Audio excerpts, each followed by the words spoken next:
ఈరోజు ఇడ్లీలోకి కానీ చపాతీలోకి కానీ టమాటా కూర ఎలా చేయాలో చెప్తాను చూడండి. ఇదిగోండి బాండీలు పెట్టి ఆయిల్ వేసాను, 4 స్పూన్లు ఆయిల్ అండి.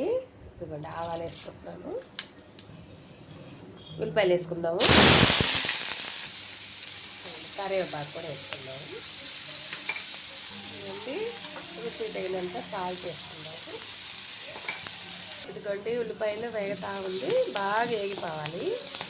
పచ్చిగా ఉంటే టమాటా కూర రాదు సరిగ్గా. ఇదిగోండి వేగింది. ఇదిగోండి తెల్ల ఉల్లిపాయలు ఒక 4-5 పాయలు అండి, నల్లగొట్టి పెట్టాను. ఇదిగోండి తెల్ల ఉల్లిపాయలు, ఎర్రగడ్డలు వేగుతున్నాయి. ఇప్పుడు టమాటాలు వేసుకుందామండి. 4 టమాటాలు, 4 ఎర్రగడ్డలు. ఇదిగోండి టమాటాలు వేగుతా ఉంది.